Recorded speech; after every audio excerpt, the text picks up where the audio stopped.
High রাহবার Rahman, ওই আচ্ছা এটা শাহরিয়ার, ম্যাথল্যাবের জন্য সালমান, জায়গা বাসার তাসিম, অভি, সবার জন্য ওয়ালাইকুম আসসালাম।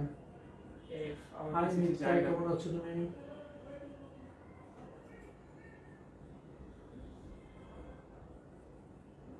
সেটা করা লাগবে ডাউনলোড এটা সিরিয়াস বাট কত কম কে আইমান, ওয়ালাইকুম আসসালাম। হ্যালো গালিব। আচ্ছা 7 এমবিপিএস না গালিবকে কমেন্ট বক্সে খুব কম দেখি।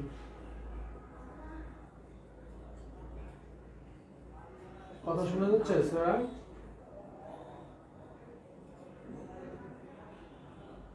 সাউন্ড ক্লিয়ার তোমাদের কাছে? ম্যাথল্যাব নামতে টাইম লাগে না ইনস্টল হতে টাইম লাগে না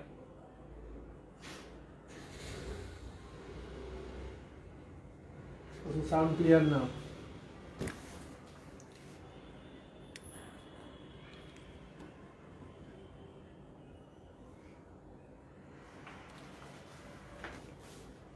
এখন দেখো তো সাউন্ড ক্লিয়ার?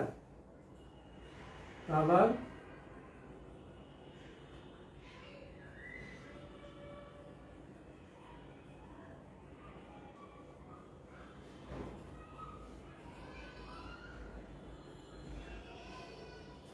ওয়ালাইকুম আসসালাম।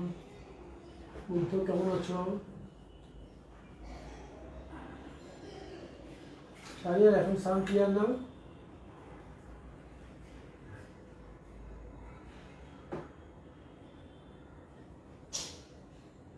আমার সাউন্ড এখনো কম?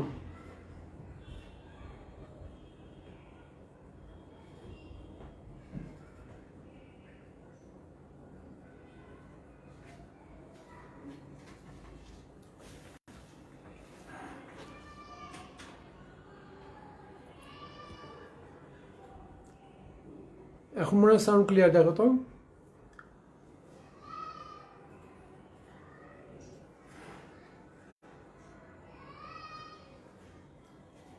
দাঁড়া, একটু ক্লিয়ার করে দিই।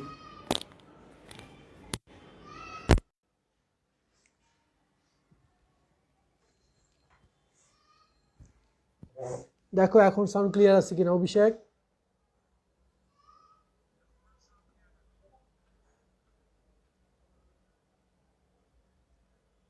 হ্যালো আজমাইন, কেমন আছো? মুগ্ধ, আছি আলহামদুলিল্লাহ। অভিষেক, আছি আলহামদুলিল্লাহ। তুমি ভালো আছো?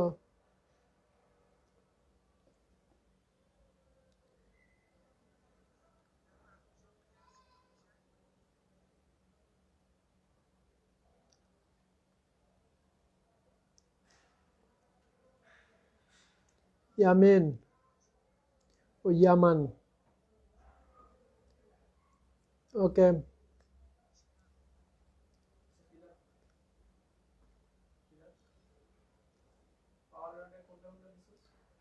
আচ্ছা চলো শুরু করি। সেটা মনে হয় সবাই যারা পোস্ট দেখছে তারা তো সবাই জয়েন করেছে, অনেকে পোস্ট দেখে না, বুঝতে পারছো? অনেকে পোস্ট দেখে না, যারা হয়তো পরে জয়েন করবে, যারা ভাবতেছে 7:30টায় ক্লাস, কিন্তু আমার ওই যে 8টার সময় কলেজের মিটিং থাকার কারণে আমি ক্লাসটা একটু আগে নিচ্ছি, যেটা তোমাদেরকে আগে জানিয়েছি। দ্যাটস ওয়াই যারা জয়েন করে না তারা পরে ক্লাস করে নিতে হবে। চলো আমরা শুরু করব। মাত্র 12 জন ছেলে আমার সাথে জয়েন করেছে, বাকিরা কোথায়? বাকি সবাই তো থাকার কথা ছিল। হ্যাঁ ইয়ামান, আছি আলহামদুলিল্লাহ। তুমি ভালো আছো?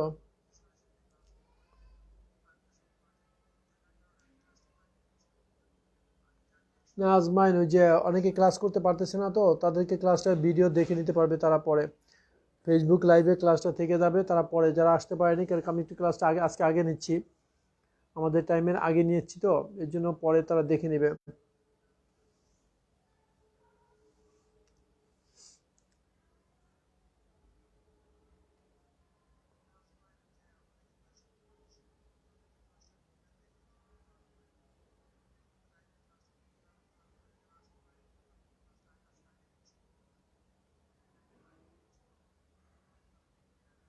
লাস্ট 2 দিন সুন্দর ক্লাস হয়েছে ওই সে জুমে। হ্যাঁ আমরা জুমে নেব, আমার হয়তো রিভিশন ক্লাসগুলো আমরা বেশিরভাগই জুমে নেব। আপাতত আজকের ক্লাসটা এসে থাক।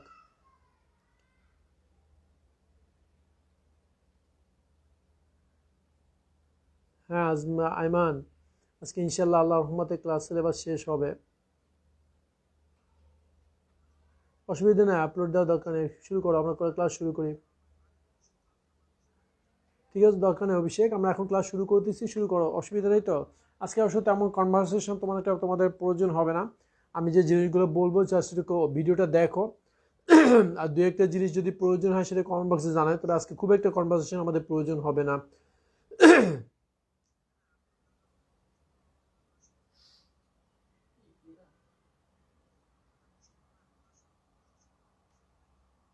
হ্যাঁ, জুমে নিলে বুঝতে সুবিধাটা স্বাভাবিক, জুমে কনভারসেশনটা খুব কুইক হয়, জুমে কনভারসেশনটা খুব তাড়াতাড়ি হয়, তো বুঝতে সুবিধা প্লাস কথাগুলো ভালোই হয়। ওকে, আমরা সাথে পরে আমরা আমরা পরে রিভিশন ক্লাসগুলো জুমের ভিতরেই থাকবো ইনশাল্লাহ। ওকে, শোনো স্যার, লাস্ট ক্লাসে আমরা করেছিলাম সিমেন্ট শিল্প উৎপাদন, সিমেন্ট শিল্প উৎপাদনের রিয়াকশনগুলো আমরা কমপ্লিট করে দিয়েছিলাম, এবং লাস্ট একটা কোশ্চেন দেওয়া ছিল, that was very very important question. কোশ্চেনটা লেখছো কিনা জানি না, না লেখছে লেখে নাও, টিউপোলেস্টার দিয়ে কোশ্চেনটা লেখো। ইয়ামান, এখন আর কথা বলো না, ক্লাস শুরু করো। ইয়ামেন, আর কথা বলো না, ক্লাস শুরু করো। দেখো, টিউপোলেস্টার দিয়ে লেখো, সিমেন্ট উৎপাদনে জিপসাম ব্যবহার করা হয় কেন? যেটা বলেছি আমি গত ক্লাসে বলেছি, বাট কোশ্চেনটা লিখে রাখো, টিউপোলেস্টার দিয়ে রাখো, সিমেন্ট উৎপাদনে জিপসাম ব্যবহার করা হয় কেন?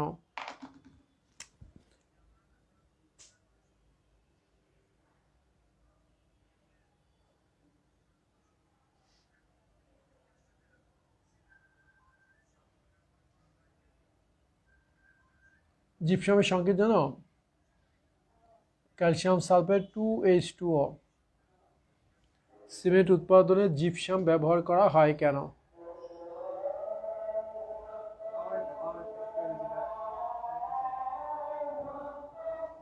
সিমেন্ট উৎপাদনে জিপসাম ব্যবহার করা হয় কেন?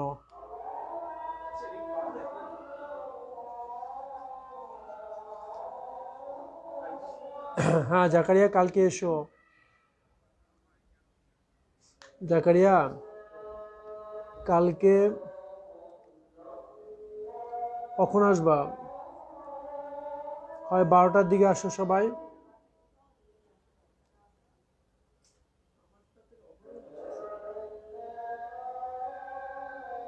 অথবা 11টায় আসতে পারো। আমার 11টা পর্যন্ত ক্লাস আছে, তোমরা ইচ্ছে করলে 11টার সময় আসতে পারো শীতের জন্য। তোমরা যদি 11টা আসো, আমি তোমাদের জন্য 11টা থেকে 11:30 পর্যন্ত বাসায় ওয়েট করবো, এরপর হয়তো আমি আধা ঘন্টার জন্য 1 ঘন্টা বের হতে পারি। বুঝতে পেরেছ? 11টা থেকে 11:30 পর্যন্ত আমি তোমাদের জন্য বাসায় ওয়েট করব। তবে 11টার আগে এসো না, কারণ 11টা পর্যন্ত আমার ক্লাস আছে কলেজের। আমি 11টার সময় কলেজের ক্লাস থেকে ফ্রি হব, বুঝতে পেরেছ? 11টা থেকে 11:30 মধ্যে আসো, আমি বের হলে 11:30 পরে বের হব।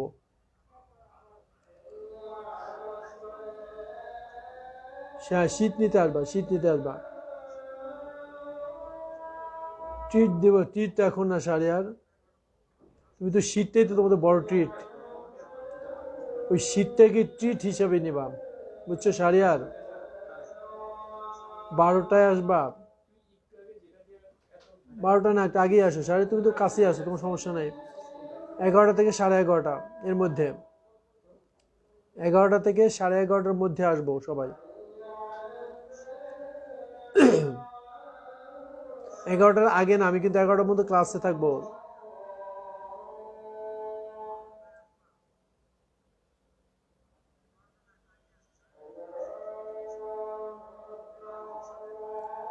হ্যাঁ ইয়ামান, আর না, আর কথা না, চলো শুরু করি। এই চ্যাপ্টারের শীটটা কালকে এসে নিয়ে যেও, কালকে আমার ফ্ল্যাটে এসে নিয়ে যেও 11টা থেকে 11:30 মধ্যে। ইয়ামিন, আর কথা না। আচ্ছা দেখো, এই কোশ্চেনটার উত্তরটা আমি গত ক্লাসে বলেছি, যে জিপসাম ব্যবহার করার মূল কারণ হলো যে সিমেন্ট উৎপাদনে সিমেন্টের যে কাঁচামালের মধ্যে আছে dicalcium silicate, tricalcium silicate, tricalcium aluminate, tetracalcium aluminoferrite. এর মধ্যে ট্রাইক্যালসিয়াম অ্যালুমিনেট যেটা, এটাই কিন্তু খুব দ্রুত জমাট বেঁধে যায়। ট্রাইক্যালসিয়াম অ্যালুমিনেট, এটার কারণে ওটা খুব দ্রুত জমাট বেঁধে যায়।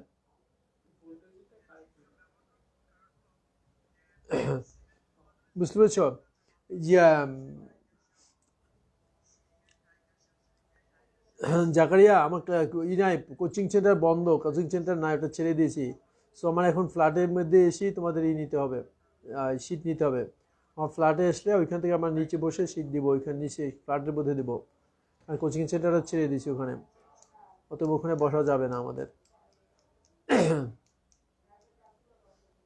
আচ্ছা, যেটা বলতেছিলাম যে যখন জিপসাম ব্যবহার করা হয়, এই জিপসামটা ট্রাইক্যালসিয়াম অ্যালুমিনেটের সাথে যুক্ত হয়ে ক্যালসিয়াম সালফো অ্যালুমিনেট উৎপন্ন করে।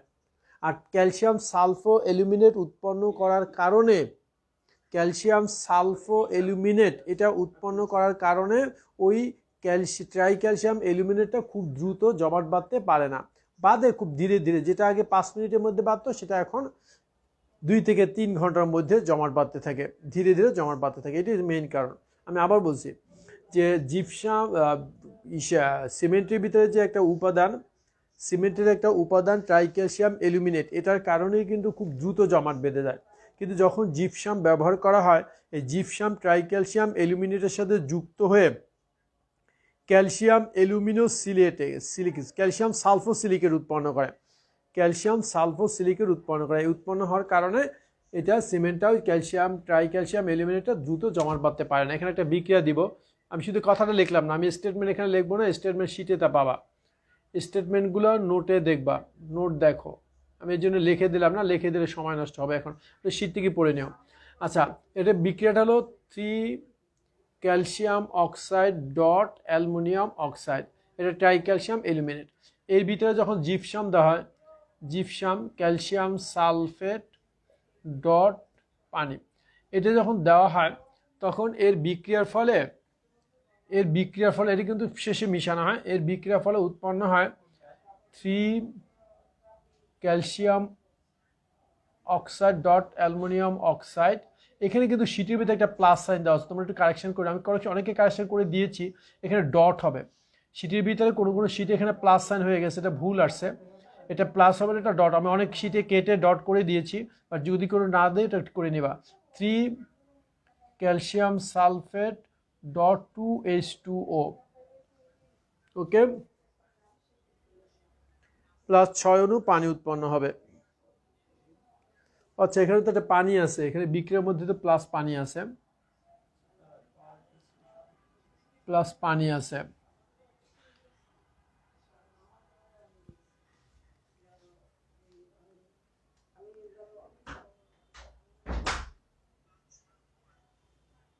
বুঝতে পেরেছ?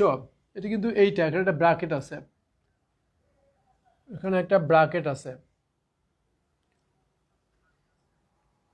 প্লাস হবে 6H2O।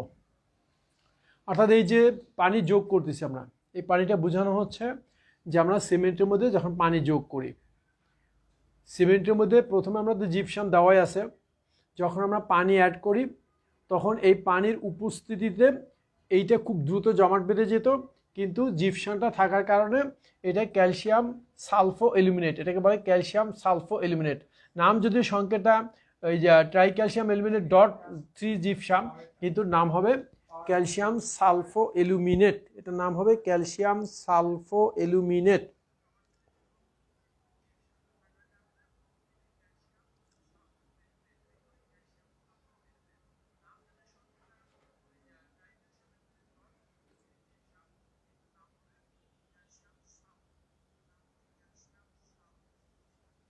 ওকে, নাও এটা আসলে সিমেন্টের দূষণ।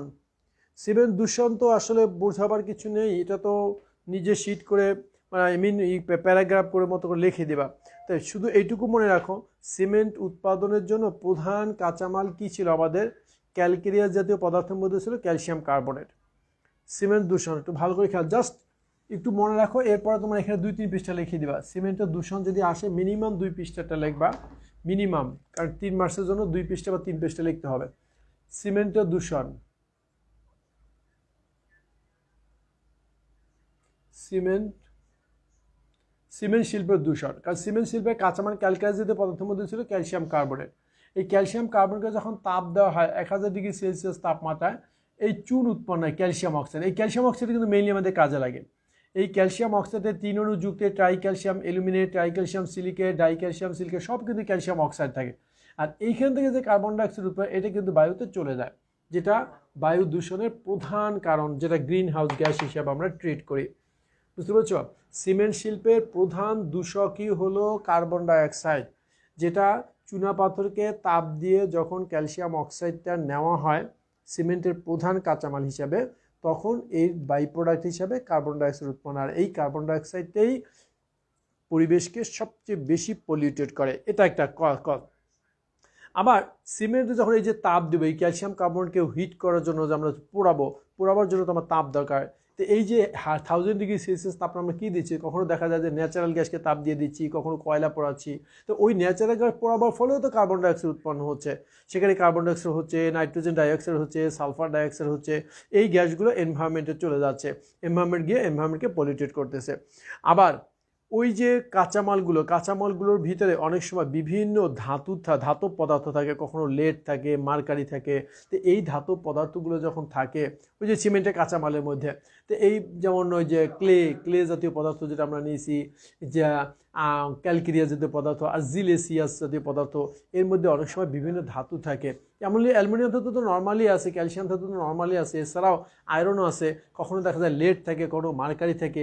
এই ধাতুগুলো কিন্তু এনভায়রনমেন্টে চলে যায়, যার ফলে এনভায়রনমেন্ট পলিউটেড হয়। আরেকটা হলো এই যে carbon dioxide, nitrogen dioxide, sulphur dioxide, এগুলো যে উৎপন্ন হয়, এগুলো বাতাসে গিয়ে কি হয়, জলীয় বাষ্পের সাথে মিশে ঘনীভূত হয়। আর যখন বৃষ্টি হয় তখন অ্যাসিড বৃষ্টি হিসাবে এগুলো আবার মাটিতে পড়ে। কার্বনিক অ্যাসিডের বৃষ্টি, সালফ্রিক অ্যাসিডের বৃষ্টি, নাইট্রিক অ্যাসিডের বৃষ্টি, এগুলো মাটিতে আসে, যার ফলে কিন্তু পরিবেশটা খুব দূষিত হয়। ওকে, জাস্ট স্টেপ বাই স্টেপ প্যারা করে 3-4টা প্যারা করে লিখে দেবা সিমেন্ট দূষণ।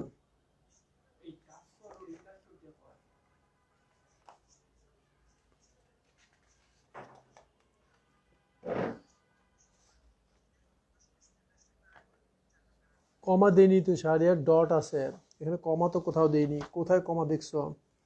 আমি ডট দিয়েছি, এখানে ভিতরে কোথাও কমা হবে না। ওকে, নাও আসো কাগজ শিল্প, অ্যানাদার ট্রিপল কোর্স। আমাদের শিল্প এইটাই লাস্ট শিল্প। আমাদের শিল্প উৎপাদনের মধ্যে লাস্ট যেটা, সেটা হলো কাগজ।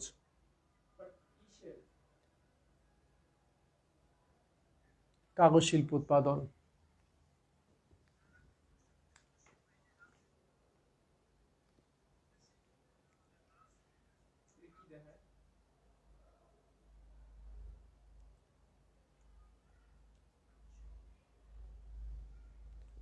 দেখছো? আচ্ছা,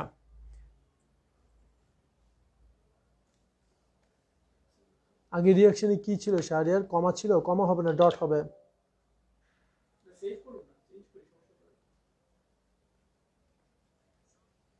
আবার বিক্রিয়াটা লাগবে।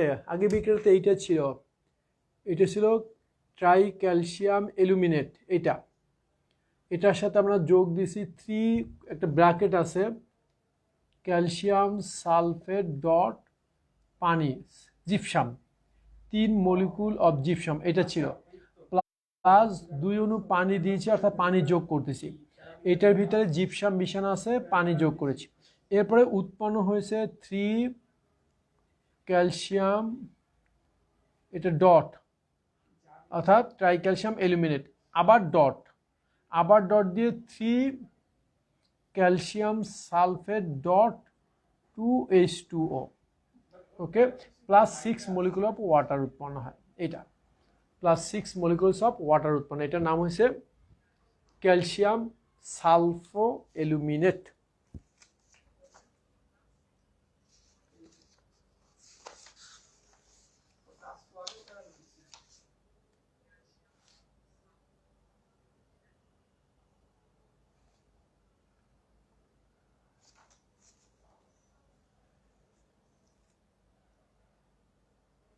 হয়েছে শাহরিয়ার? ক্লিয়ার হয়েছ?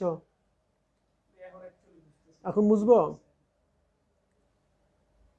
এখানে কোথাও কমা নেই, সবগুলো ডট।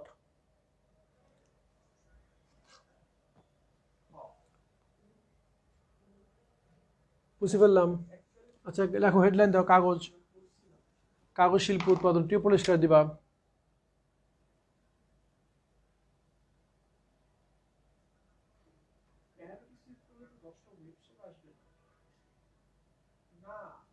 কাগজ শিল্প উৎপাদনের কাঁচামাল। কাঁচামাল কাঁচামাল বুঝতেই পারতেছো যে কাগজের কাঁচামাল কি? কাঠ, বাঁশ, আর তারপরে কাঠের পাটকাঠি, পাটকাঠি, তারপর আখের ছোবড়া,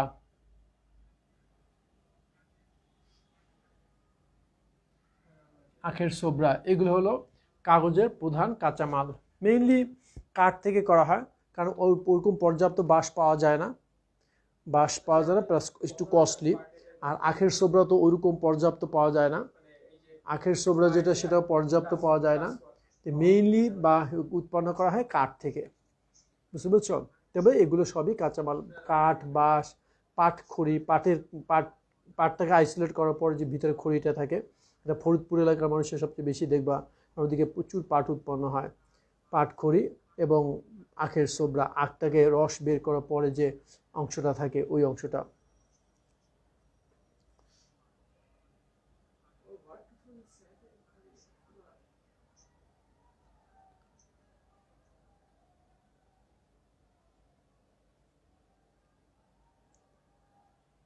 ওকে, ঠিক আছে, এখন ঠিক করে নাও।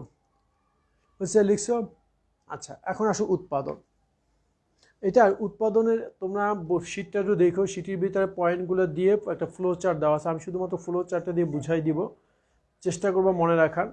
আর ফ্লো চার্টটা মনে রাখতে পারলে স্টেপগুলো, পয়েন্টগুলো তোমরা লিখতে পারবা, বুঝতে পারছো? আর এখানে শিটের মধ্যে কিছু কিছু সংকেত লিখতে গিয়ে একটু ভুল হয়েছে, প্রিন্টিং মিস্টেক হয়েছে, আমি এটা ঠিক করে এখানে বলে দেবো। তোমরা যখন শিটটা হাতে পাবে তখন এটা দেখে নিও, ঠিক করে নিও। আচ্ছা, ফার্স্ট যেটা আমরা কি করব, এই যে কাঠ নেই, বাঁশ নেই, পাটখড়ি নেই, আখের ছোবড়া পাটখড়ি তো ছোটো ছোটো পাওয়া যায়, এটা সমস্যা নেই, কিন্তু কাঠ আর বাঁশ যদি নেওয়া হয় এটাকে প্রথমে ছোট ছোট টুকরা করে কাটবো। আমি এটা মুছে ফেললাম, আমাদের বড় ফ্লো চার্ট হবে। তোমরা চেষ্টা করো ফ্লো চার্টটাই লেখার, ফ্লো চার্টটা আমার সাথে লেখো, বাস পয়েন্টগুলো একটু বই থেকে, শিট থেকে দেখে নেও। আর এটা কিন্তু আমি সম্পূর্ণ আমি নিজে লিখেছি, নিজে লিখে টাইপ করে তোমাদেরকে দিয়েছি, অনেকগুলো বই থেকেই করে, বইয়ের ভিতরে অনেকভাবে লেখা আছে, অনেক জটিল করে লেখা আছে। আমি এটাও কয়েকটা 4-5টা বইকে অ্যাড করে এটাকে আমি ছোট করে চেষ্টা করছি পয়েন্ট করে লেখার। আচ্ছা, প্রথম হলো একটু উপরে দিয়ে নিই, কাগজ উৎপাদন। প্রথম হলো কাঁচামাল, কাঁচামাল, কাঠ অবলিক বাঁশ, এটা ফার্স্ট। এবার হলো ছোট টুকরা, অর্থাৎ এই কাঠ বাঁশেরগুলোকে ছোট টুকরা করব, ছোট টুকরা। এরপর এই ছোট টুকরাগুলোকে একটা ডাইজেস্টারের মধ্যে নেব। ডাইজেস্টার মানে বড় একটা চেম্বার, একটা পাত্র, বড় একটা পাত্র থাকে, ক্লোজ সিস্টেম, একটা সম্পূর্ণভাবে বন্ধ বন্ধ একটা বড় ধরনের একটা পাত্র থাকে, ওটাকে ডাইজেস্টার বলা হয়। এটাকে ডাইজেস্টারে বাঁশ বা কাঠের টুকরা নেব আমরা। ডাইজেস্টারের ছোট টুকরাগুলো, এই ছোট টুকরাগুলো কিসে নিচ্ছি আমরা?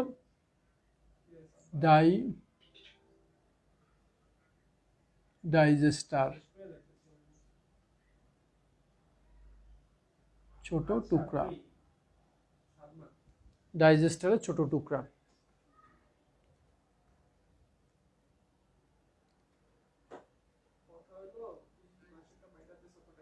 ওকে, আচ্ছা। এরপরে এই ডাইজেস্টারের ছোট টুকরা, এই ডাইজেস্টারের মধ্যে আমরা এখন বাইরে থেকে যোগ করব কুকিং লিকার। এই ডাইজেস্টারের মধ্যে আমরা এখন যোগ করব কুকিং লিকার। তাহলে পরের স্টেপটা আসবে আমাদের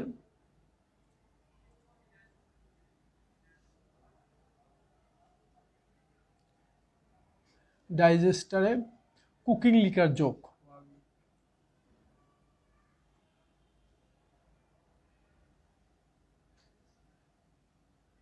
ডাইজেস্টারে কুকিং লিকার যোগ করা। এখন তোমাকে একটু মনে রাখতে হবে যে কুকিং লিকারটা কি। এগুলো কিন্তু তোমরা যখন লিখবো পয়েন্ট করে লিখবা। আচ্ছা, এখানে একটা কথা তো বলতে ভুলে গেছি, ডাইরেক্ট আমি এখানে চলে আসলাম, কিছু কথা বলতে আমি একদম শুরুতে কিছু কথা হারাই ফেলছি, বলতে ভুলে গেছিলাম। যেটা হলো কি, এই যে কাগজ যেটা আমরা উৎপন্ন করি, কাগজ উৎপাদনটা আমরা দুইটা ভাগে ভাগ করে করি। প্রথমে কাঠ এবং বাঁশ থেকে পাল্প বা মণ্ড তৈরি করব, এরপরে মণ্ড থেকে আমরা কাগজ তৈরি করব। একটু একটু বলতে ভুলে গেছিলাম। পয়েন্টটা ফার্স্ট হলো, কাগজ উৎপাদনে প্রথমে আমরা কাঠ বা বাঁশ এখান থেকে মণ্ড উৎপাদন, এটাকে বলে পাল্প বা মণ্ড উৎপাদন। আর 2 নম্বর হলো এই মণ্ড থেকে কাগজ শীট উৎপাদন। এই 2 নম্বরে হলো মণ্ড থেকে কাগজ উৎপাদন। ঠিক আছে, প্রথমে আমরা কাঠ বা বাঁশ থেকে পাল্প বা মণ্ড তৈরি করব, আর এই মণ্ড থেকে কাগজ তৈরি করব। তার মানে কাঠ এবং বাঁশ থেকে কাগজ উৎপাদনের দুইটা ধাপ। একটা হলো প্রথমে আমরা মণ্ড তৈরি করব, এরপরে মণ্ড থেকে আমরা কাগজ তৈরি করব। এখন এই যে কাগজ উৎপাদন করার জন্য 3টা পদ্ধতি আছে। কাগজ উৎপাদন করার জন্য 3টা পদ্ধতি আছে। তার একটা হলো ক্রাফট পদ্ধতি, সালফাইড পদ্ধতি, আর একটা হলো সোডা অ্যাশ পদ্ধতি। আমি এটা করে ফেলছি, তোমরা এটা লিখছো কিনা আমি জানি না, যদি না লেখো তুমি পরে লেখো। এটা লিখে তারপর এটা লেখো, আমি এটা বুঝবো না, তোমরা আগে এটা লিখে তারপর এটা লেখো। কাগজ উৎপাদনের 3টি পদ্ধতি হয়েছে। 3টি পদ্ধতি রয়েছে। এক, সালফেট বা ক্রাফট পদ্ধতি বলা হয়, সালফেট বা ক্রাফট পদ্ধতি। 2 নম্বরে সালফাইড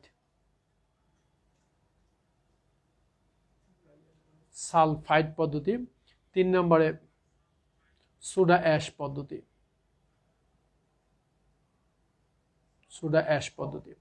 এই 3টা পদ্ধতি। সোডা পাল্প পদ্ধতি বলা হয়, সোডা অ্যাশ না সোডা পাল্প পদ্ধতি।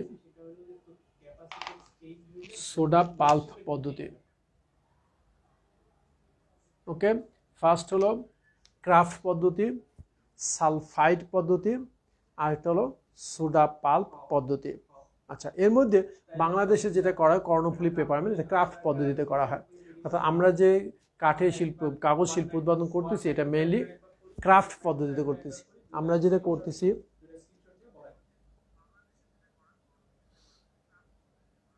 যেটুকু দেখা যায় চলবে এটা রাবার। আমরা এখানে লিখছি কাঠ বা বাঁশ থেকে পাল্প উৎপাদন। আমরা উপরে প্রথমে লিখছি কাঠ বা বাঁশ থেকে পাল্প উৎপাদন, এরপরে পাল্প বা মণ্ড, এরপর মণ্ড থেকে কাগজ উৎপাদন, আমরা এইটুকু লিখেছি।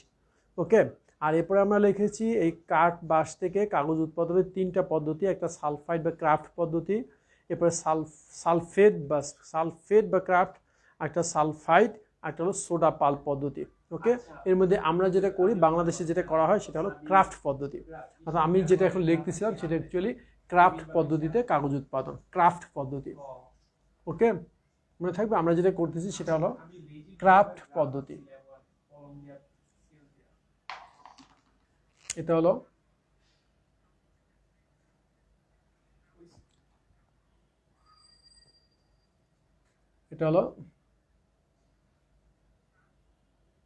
ক্রাফট পদ্ধতি।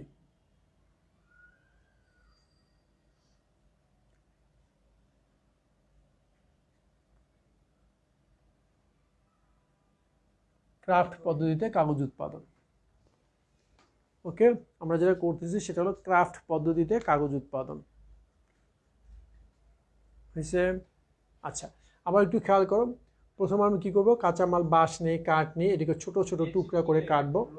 এই টুকরাগুলোকে একটা ডাইজেস্টারের মধ্যে নিব। আমাদের লেখাগুলো কিন্তু এভাবেই আছে, আমি লেখাগুলো একটু পড়ে শুনেছি, তোমাদের যেভাবে লিখবা যে সর্বপ্রথম কাঁচামাল হিসাবে বাঁশ অথবা শক্ত কাঠকে পানিতে ধৌত করে ছোট ছোট টুকরা করা হয়, অথবা এই টুকরাগুলোকে স্টিলের তৈরি একটি ডাইজেস্টারে নেওয়া হয়। এটা ফার্স্ট পয়েন্ট। সেকেন্ড পয়েন্ট লিখবা, অথবা ডাইজেস্টারে একটি পাইপের সাহায্যে কুকিং লিকার যোগ করা হয়। এখন কুকিং লিকারটাকে এই যে আমরা বলেছিলাম, একটু খেয়াল করো, কুকিং লিকার পাশে সাইড নোট দিয়ে লিখে নিবা। কুকিং লিকার, এটা পরীক্ষা অবজেক্টিভ আসে, এটা হলো 58.6% sodium sulphate, sorry sodium hydroxide ভুল বলছি, 58.6% sodium hydroxide, 27.1% sodium sulphide, 27.1% sodium sulphide এবং 14.3% সোডিয়াম কার্বনেট। এর এর এর মিশ্রণকে বলা হবে, এর মিশ্রণকে, যদি এটা আমরা জলীয় দ্রব্য, এর মিশ্রণকে বলা হয়, এই মিশ্রণকে কুকিং লিকার বলে, কুকিং লিকার বলে। আমরা এর 12% জলীয় দ্রবণ ইউজ করব, জলীয় দ্রবণ। আমরা এই কুকিং লিকার যেটা, এর 12% জলীয় দ্রবণ, অর্থাৎ 12% থাকবে পানি, বাকিগুলো থাকবে এটা। ওকে, এগুলো 12% পানি, খুব ঘন একটা দ্রবণ নেওয়া হয়। এই কুকিং লিকারটা এর ভিতরে যোগ করা হয়। আচ্ছা, এই কুকিং লিকার যোগ করে এটাকে আমরা কুকিং লিকার যোগ করে আমরা 15 atm চাপে 170 থেকে 176 ডিগ্রি, 170 থেকে 176 ডিগ্রি সেলসিয়াস তাপমাত্রায়, 170 থেকে 176 ডিগ্রি সেলসিয়াস তাপমাত্রায় 30 মিনিট থেকে 5 ঘন্টা। এখন 30 মিনিট থেকে 5 ঘন্টা, এটার অর্থ কি?